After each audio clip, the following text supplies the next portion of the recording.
негізі балаларым стильный киінуге болады, просто стильный киініп жүрген баланы көрсе, ай ол андай бала ғой деп айтады. Ұлыма алғанда ешкіммен жұмысы болмау керек, именно киінуде.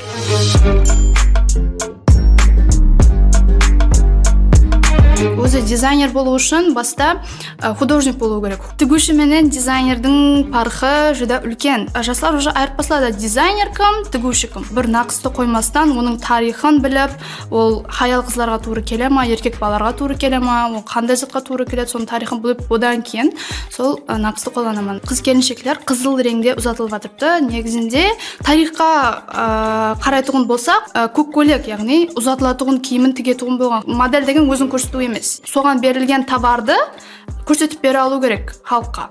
Біздерде андай рамка бар ғой. Именно Қарақалпақстанда бар да ондай рамка. Хамде біздерде стереотип бар. Ол жаңағы розовый цвет болса қыз кию керек, көк цвет болса бала кию керек деп критика келген. Неге қызыл цветті сен еркек балаға кидіріп қойыпсаң? Хамде цветтің менің ойымша гендері болмайды. Қазір біздер бетсе нөкісте қызларға қарайтұғын болсақ, егер дизайнер болып қызларға қарайтын болсам, қызлар жүдә жақсы киінеді, көз тимесін. А егер ондай зат болмаса, тишина болса, мен күйеуіме ешкім ұнамаса, мен кетіп қаламын да. Мен алып қаламын. Бұны черновик қып шығарсаңыз болады екен. Соның үшін мына видеода бір негативный зат көріп қалсаңыз жазбаң. Мен оқып жылап жіберуім мүмкін, күйеуіме қатты алып, көп уақытқа шейін өзіме келе алмай қалуым мүмкін. Енді мен ондай негатив жазылатындай есет айтпадым деп ойлаймын.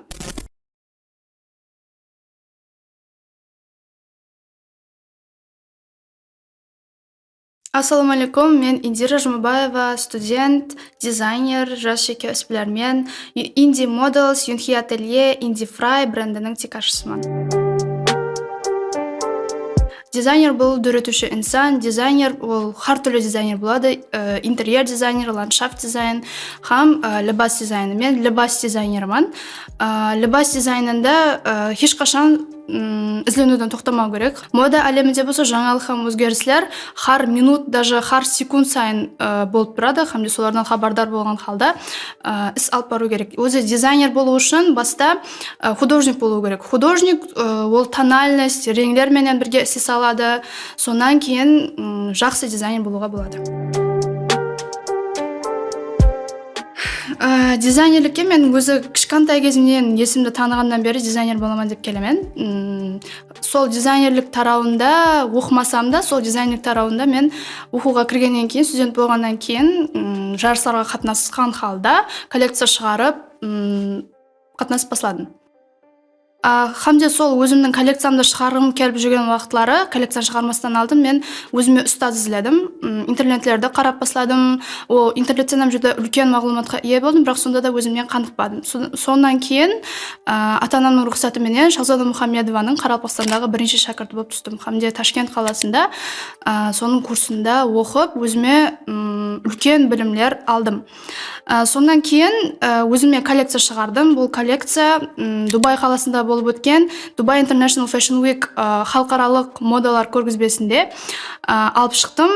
Бұл коллекция тек қана миллилікті көрсетіп қоймастан, қазіргі күнде Қарақалпақстандағы глобал машқалаға айланған Арал машқаласын сол коллекцияда сәулелендірдім, хамде The Best Traditional Couture номинациясының жеңімпазы болдым. Соңынан кейін Қазақстанда болып өткен Fashion Week-ларда қатынастым, хам тағы басқа.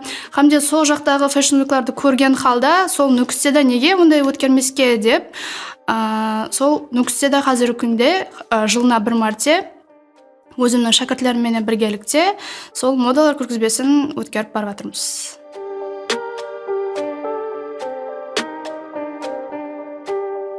Көйлектің жаратылуына келетұғын болсақ, har көйлек har түрлі уақытта жаратылады. Мысал үшін, бір көйлекті сен отырып, ізленіп, илхам ізлеп тұрып жаратасың. Ал бір көйлек, бір либаслар ол шашып жатқан уақытта, ямаса кітап оқып жатқан уақытта, ямаса ұлыма музыка естіп жатқан уақытта бірден кеп қалады. Сол уақытта сызып қалмасаң, ол уже миыңнан өшіп кетеді. Сондай затлар болады. Мен өзім корсетлар шығарып жатырмын қазірде. Сол милли нақысларды ісілеткен халда заманауи стильдегі корсетлар күнделікті өмірде киюге болады. Ол менде бірден пайда болған. Pinterest бар. Pinterest'те деп листать етіп отқан уақытта алдымнан корсеттің бір дизайнлары шыққан. Хамде сол кезде мен діп кетіп сразу идея келіп, эскизін сызып, сразу соның үстінде істеуді бастадық. Хамде сол корсетлар қазір Nuxe қаласында жүдә актуал болып жатыр. Процесске келетін болсақ, бұл үлкен процесс. Бұда тек қана бір адам қатынаспайды. Бірлі бастың жаратылуында ода 2-3 адамнан қатынасады. Мысал үшін бір көйлекті жаратқан уақытта баста творческий источник табу керек. Одан кейін творческий источниктан кейін бізде реңлер менен ісісу басланады, тональность, материал сайлау, текстурасын қарау, бір-бірінің жағы текстурасы мас па, мас емес па. Одан кейін оны пішуші менен ісісу керек, одан кейін тігуші, сонан кейін полноценный образ шығады. Хамде қазір біздерде именно корсетқа келетін болсақ, корсетті художниктан алып қойпан, өзімде бір бала бар істейтін. Сол мен айтқан, мен сызып көрсеткен эскизі сол неге корсетке сызады. Лума бір адам емес, 3-4 адам болып бір костюмның үстінде істейміз.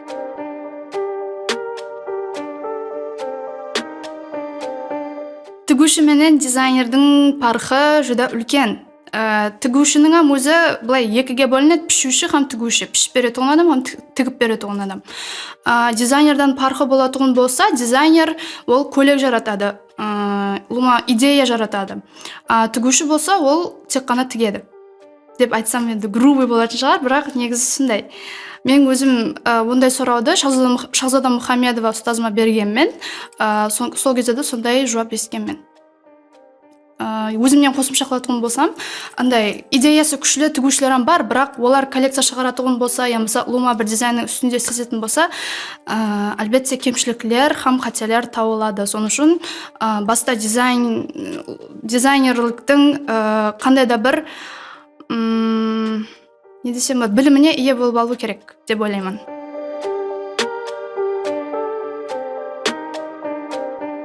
Қателеріма енді бір қате табатындай бір дәрежеге жетіспеген шығармын, но сонда да бәрібір өзім көрген қателерді айтып өтуім керек. Біріншісі, милли һәм заманауи коллекция шығаратығын дизайнерлерге айтатығын болсам, мен өзімде де бұл қателер болған. Нақыстың тарихын білмей тұрып, киімге ұра беру деп айтты, енді грубыйлау, но сонда да араластыру, былғау, грубый айтқанда, ол қате болып саналады, ол грубая ошибка. Мен өзімде амондай зат болған, бірақ қазір сол бір нақысты қоймастан, оның тарихын біліп, ол хаял қызларға туры келе ма, еркек баларға туры келе ма, ол қандай затқа туры келеді, соның тарихын біліп, одан кейін сол нақысты қолданамын. Екінші ошибка, екінші қателігі бұл реңлер менен істесу. Үшінші қателігі бұл ткани, яғни материалдар менен істесу. Например, бір материал мен екінші материалдың ұйғыластырып тігу, бұл жүдә қиын. Сайлауым жүдә қиын, соны сайлап білу керек деп ойлаймын. Қазір біздерде тренд кетіп жатырыпты, қыз ұзату тойға, сырға салуға милли киімдерді кию. Хамде біздерде көбінесе қазір қыз келіншектер қызыл реңде ұзатылып жатырыпты. Негізінде тарихқа қарайтығын болсақ, қызлар 5 жасынан бастап сол көк көйлек, яғни ұзатылатығын киімін тігетігін болған. Хамде сол киімге қарап, оғыз не қылған, не істеген, қандай қыз екенін характеристикасын білсек болады. Хамде сол көк көйлекті тігіп, кішкентай кезінен бастап тігіп, ұзатылатығын болған сәукелеменен біргелікте. Ал қазіргі күнде болса, ол көк көйлек емес, қызыл реңлі нақысы бар, хамде жағды диадемалар, арабский бір украшениялар менен біргелікте ұзатылатығын болып жатырыпты. Хамде менің ойымша, ол қате деп есептеймін. Мен өзімнің личный пікірім, бірақ адам қалеген затын кию керек, бірақ сонда да мен өзімнің пікірімді айтатырмын. Мен өзім келешекте Құдай қалесе сәукеле, көк көйлек, сондай кимешек деймін, сондай затлардың хаммасын біргелікте коллекция қылып, алып, сондай милли қылып ұзатылғым келеді.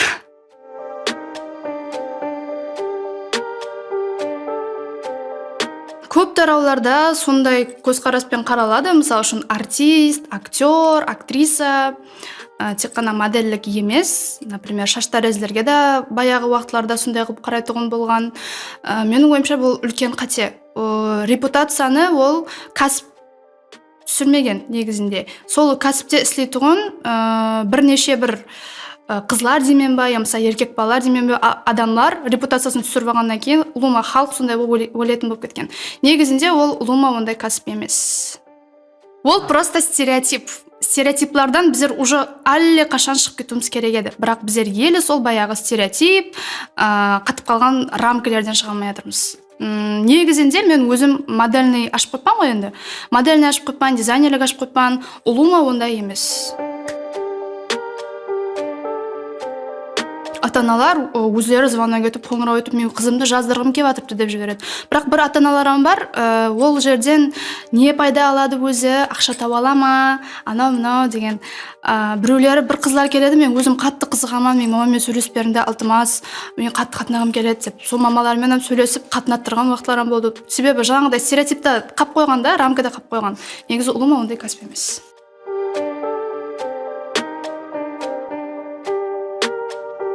Топ 3 дизайнер, біріншісі ол ұстазымыз халыққа белгілі Гүлнар апа, екіншісі Әділшаева Ділназ. Не үшін екенін айтып кетсем, Әділшаева Ділназ сол қыз ұзатылу, сырға салу дегенлерге милли киімді киюді трендқа шығарған. Мен жүдә құрмет етемін. Өзімім сол нақыс туралы білімдерді сорап бараман. Мен ашықларымда айтқан уақытында, қазір соның арқасында именно нақысты дұрыс қолдануды үйреніп жатырмын. Үшіншісі енді өзімді айтсам керек.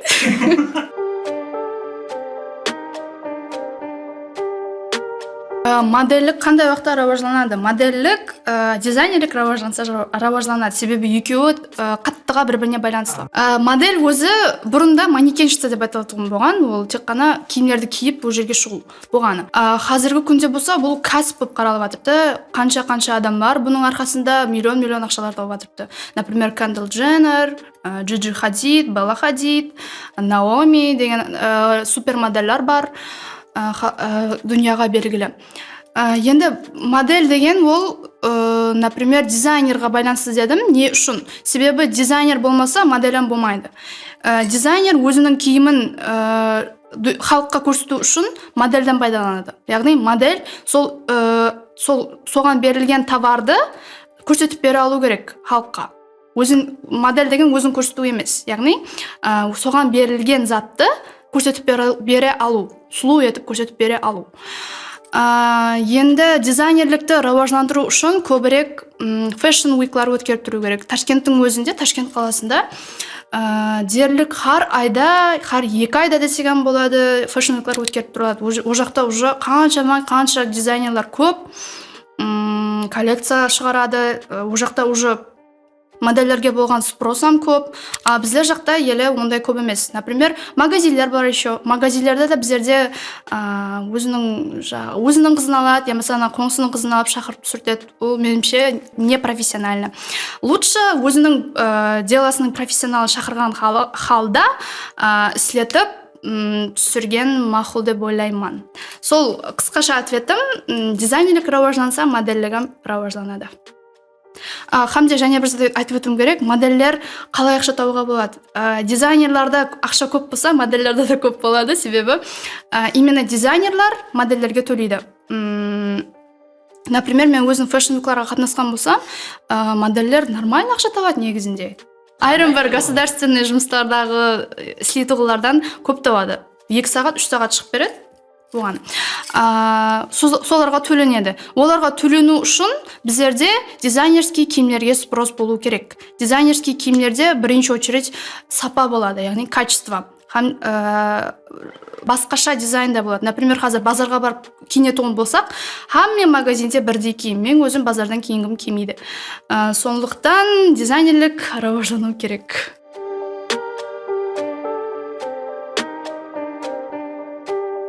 Біздерде андай рамка бар ғой. Именно Қарақалпақстанда бар да ондай рамка. Именно Қарақалпақстанда бар ондай рамка. Ташкентшілерге коллекция апаратығын болсам, ондай рамка жоқ. Яғни біздерде андай үйін қатты ашылып кетпеу керек, ондай футболканың формасында болу керек, длина, андай келте болмау керек, тізеден түсіп тұру керек деген заттарым бар. Енді дизайнер деген дүрітуші адам ғой, жаңағы самовыражаться ету керек. Енді ондай ашық-шашық киімдер кию керек деп жатқан жоқпын, бірақ сонда да рамканы сәл азайту керек. Хамде және не қандай өзгеріс кірткен болар едім? Хамде біздерде стереотип бар. Ол жаңағы розовый цвет болса қыз кию керек, көк цвет болса бала кию керек деп. Мен өзім қызыл цветтен коллекция істегенмен, қызыл цветтен коллекция істеген мен. Ол коллекцияда екі мужской киім болған, смокинг, қызыл цвет. Хамзе оның нақысы болған. Сол кезде маған үлкен жастағы ағайлардан критика келген. Неге қызыл цветті сен еркек балаға кидіріп қойыпсаң деген. Хамзе цветтің менің ойымша гендері болмайды. Сондай стереотиптарым бар. Сол стереотиптардан өшіп тастау керек деп ойлаймын. Даже материалдан гендер болмайды. Жағы атлас материалды тек балалар, қызлар кию керек, ана жесткий кожаный материалды тек балалар кию керек деген зат ұлыма жоқ. Оны затты өшіп тастау керек. Қазір біздер бетсе нүкісте қызларға қарайтын болсақ, егер дизайнер болып қызларға қарайтын болсам, қызлар жүда жақсы киінеді, көз тимесін. Қызлар жақсы киінеді, бірақ балаларға келетін болсақ, мен мынандай қылып киіншеш деп магазинге барып көрдім өзім. Қасымда бір үлкенмен барсам, например, мынандай қылып киішеш, мынандай қамет болып тұрады деп маслихат берген кезде, қоя ғой, мені андай деп ойлап қалады, мені андай бала көріп кетеді деп не қылады да, бір ойлайды да. Негізі балаларым стильный киінуге болады, просто ой қарасты өзгерту керек. Ташкентке де барсаң, например, балалар бар, зор стильный киінетін, бірақ нүкісте ондай негедір аз. Стильный киініп жүрген баланы көрсе, ай, ол андай бала ғой деп айтады сыртынан. Негізінде балаларым самовыражаться ету керек деп ойлаймын, Хамзе өздері. Ұлыма алғанда ешкіммен жұмысы болмау керек, именно киінуде. Неге анау бала болып тұрып қызыл киіп алған, немесе неге анау бала болып тұрып мынандай кең шалбар киіп алған? Азыр қыздардың арасында кең шалбар мода ғой. Ол балалардың трендіне де кіреді. А біздерде наоборот мындай жабыстырып киіп жүрсе, о, молодец мужик дейді. Біреулері, хамес емес. Сол ондай қылып айтпау керек та сыртынан. Әркім қалаған затын кию керек, әркім самовыражаться ету керек.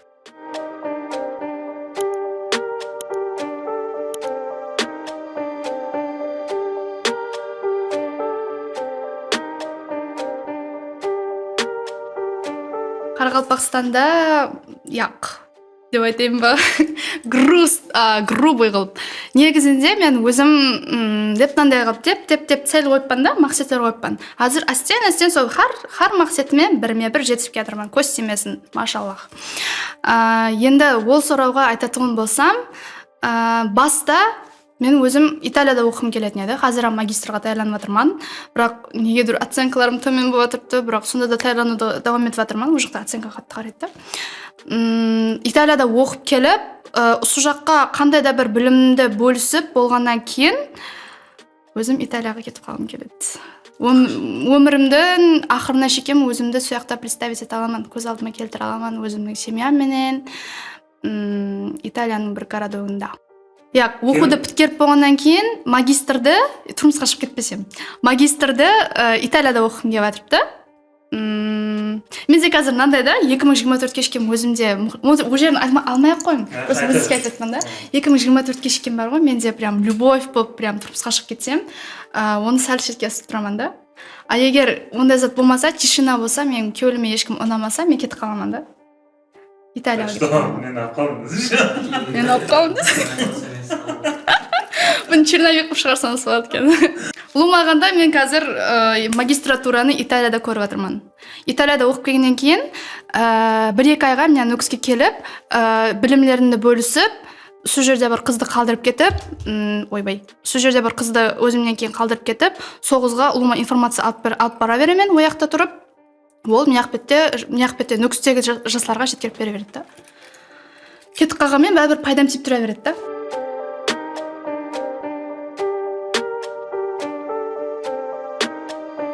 Мен маршрутта жүремін да. Маршрутқа мінген кезде, оқуға баратқан кезде мен өзім көркемөнер факультетінде оқимын да. Кіттай сумочкамен жүру арманда, біздер мынандай үлкен қағазлар, планшетлар менен жүреміз да. Сонымен маршрутқа мінсек біздерге жаман көзбен қарайды. Сөйтіп қақта оқисың дейді. Көркемөнерде оқимын, күләлшілікте оқимын десең, сен не бар қыз балаға ондай факультетте, ақша таба алмайды ондай факультетте. Одан гөр английскийде оқы, ямаса юристқа оқы, докторға оқы дейді да. Маған ұлыма жақпайды ондай қылып айтқан. Негізінде ақшаға қарай талпынбау керек. Адам өзі жақсы көрген затымен шұғылданса, ақша өзімен өзі келе береді, менің ойымша. Міне келіп жатырыпты ғой міне. Ұлыма рауажданбаған кәсіп дизайнерлік деген. Мен даже ата-анам енді өзіңнің менің пайдамды ойлап айтады ғой. Ата-анам айтқан, сен мына кәсіптен ертең пұл таба аласың ба, наныңды таба аласың ба, далада қалып қоймайсың ба, көр ойланып деп айтқанда. бірақ сол кезде сол гаплерінде конечно же ойланғанмын, бірақ соған қарамастан я двигалась дальше.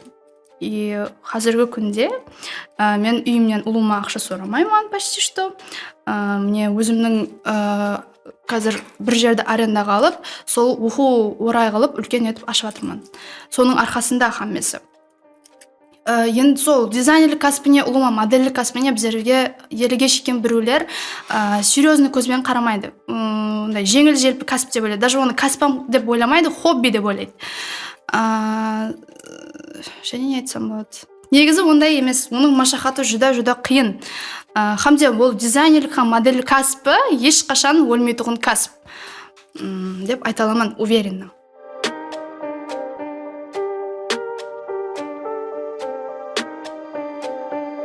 Минусларын мен қазірше көріп тұрған жоқпын, бірақ егер мен айттым ғой, Италияға көшкім келеді деп, егер Италияға көшетін болсам, ол жақта дизайнер болып істейтін болсам, маған ұлыма тыным жоқ. Себебі ол жақта реально дизайнерларға талап күшлі.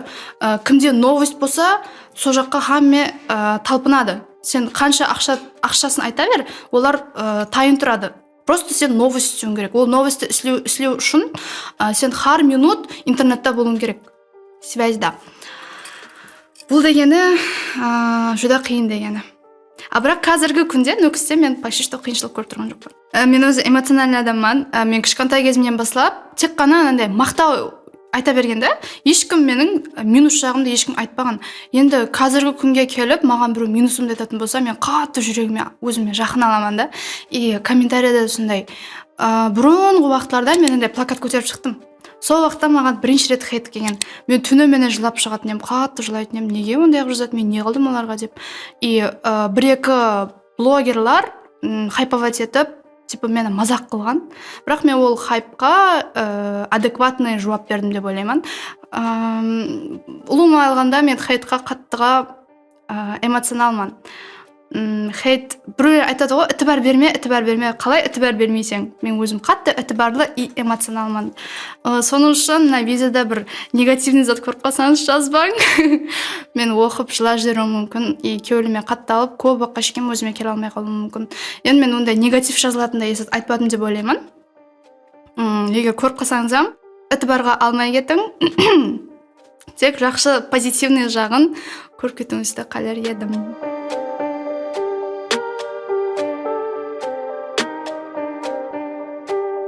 Феминизм ол карьерада болса қарсы емеспен, а феминизм семьяда болса, это неправильно. Семьяда біздерде өзімізде патриархат, яғни еркек адам басшы. Еркек адам басшы ма, еркек адамның айтқан заты болады. Ол правила қояды, хамме соған соблюдать етеді. Значит, ол басшы, он главный, еркек адам. Карьерада болатұғын болса, тек қана еркек балалар, тек қана мужской пол баслық болуы керек деген зат емес. Оның мен еркек балалар жақсы басқара алмайды, анау-мынау де жақ емеспін, бірақ хаял қызларам жақсы басқарып келатырған хаял қызларам бар Өзбекстанда. Жақсы басшы болып келатырған талантлы хаял қызларам бар. Сондай карьера жағына қарайтұғын болсақ, феминизм бұл жақсы. Егер семья жағына қарайтұғын болсақ, феминизмға мен қарсымын. Мысалы үшін біздерде ондай актуал емес, бірақ 18 жасқа шықса болды, тұрмысқа беріп жібереді, ямаса жігіт іздейді. Ол қыздың личный өмірі болмайды. Ол қыз тек қана кішкентай кезінен баслап, тек сол тұрмысқа беруге таярлап баслайды. Оқытпайды, жаңағы оқуына ітібар бермейді. Ол меніңше қате. Har бір қыздың өзінің қызығатұғын заты болу керек, өнері болу керек, мамандығы болу керек. Ол қыз обязательно оқу керек. Себебі ол хаял адам семьяда баланы тәрбиялайды, яғни баланың тәрбиясына көбірек қатынасады. Еркек адамның қатынасуы керек. Бірақ хаял адамның тәрбияға қатынасуы көбірек болады. Сондықтан хамме зат хаял адамға көбінесе байланысты. Соның үшін тек қана тұрмысқа беруге тәйірламай, қызларды білім беру керек, оқуға кіру керек, оқу керек, үйрену керек, кәсіпке үйрену керек, тағы басқа. Қызларым, мысалы үшін, үлкен жетістіктерге ерісіп, мировой достиженияға жетісу мүмкін, қызларым басшы болып істеу мүмкін, директор болуы мүмкін, бизнесмен болуы мүмкін. Сол. Кызлар, силер күчлүсүзлөр, мен силерге сенемин. Бирок кызлар барбир күчлүү болмоо керек, сәл-пәл слабыйраак болуу керек дейм. Жакшы, мен кызлар, мен сиздерге сенемин. Сиздерден зор башчы, зор директор, зор бизнесмен чыгады. Айтпакчы, эгер алып качса силерди, силер оны судка бериң. Сол алып качкан баланын машинаны алып коет. Ондай кылып, "Вайбу, мен алып качты, болду, эми менде шанс жок" деп отурмаң. Судка бериң и өзүңүздүн өмүрүңүздү давам этиң. Ол эч кандай уят эмес. "Вайбу, мына кыз кайтып келген экен ау" деген затлар адамдар айтып кое берет. Ол турмушка чыгуу деген зат, ол өмүрдө энди до конца кетет го, өмүрүңдүн акырына чейин кетет. Сол үчүн ол затка улуума асыкпау керек. Ол катты тщательно выбор кылуу керек. Мен, например, 22 жастаман. Мен үйүмдөгүлөр мындай кылып эч качан "Вайбу, сен 22 жашка кирдиң, турмушка чыгууң керек" деген затлар айтпайды. Кудайга шүкүр. Бирок сырттагы узак агайлар болама, я болбосо коңсулар болама, подписчиклар, например, прямойго эфирге чыксам, биринчи келетигин суроо: "Турмушка чыкпайсызбы? Жигитиңиз бармы?" Жак, эли мен өзүмдүн адамды учуратпадым. Ол затка мен учуратсам тщательно выбор кыламан, ягни ар жаклама көрөмөн сынап. Себеби өмүрлүк жолдаш деген ол өмүрлүккө кететигин зат. Сонун үчүн ондай затта мен адасууду каттыга коркаман, адасуудан.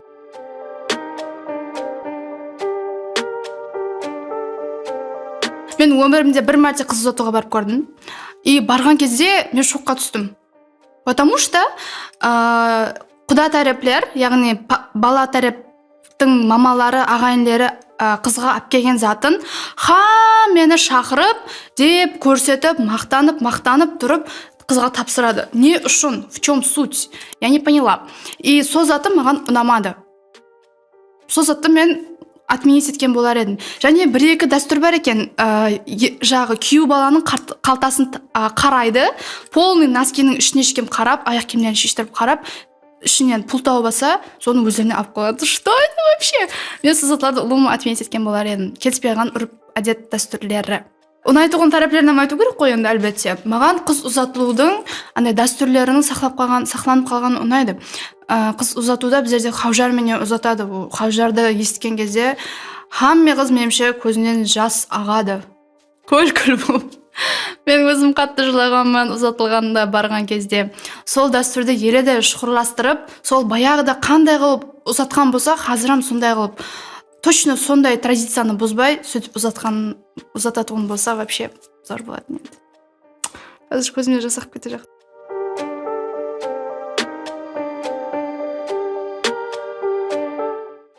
Мен канча алдандым, канча жыгылдым. Алдандым дегенде именно карьера сферасында. Канча жыгылдым, канча несправедливостьтер болду, канча жыладым, канча күйүп түштүм. Бирок мен өзүмдүн жолумда давам этип атырман. Эле да давам этип атырман. Менде эле канча кыйынчылык бар. Айтажак затым, эгер сиз максат койдуңуз ба, сол максатты эрисүүдөн эч качан токтомоң.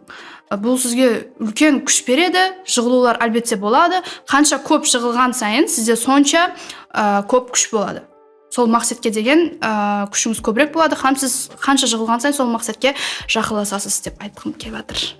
Сонун үчүн мен мамам айткан затты, жығылдыңбы, үстүңдө туруп, жолуңду давам эт. Эч качан артка карама, только вперед.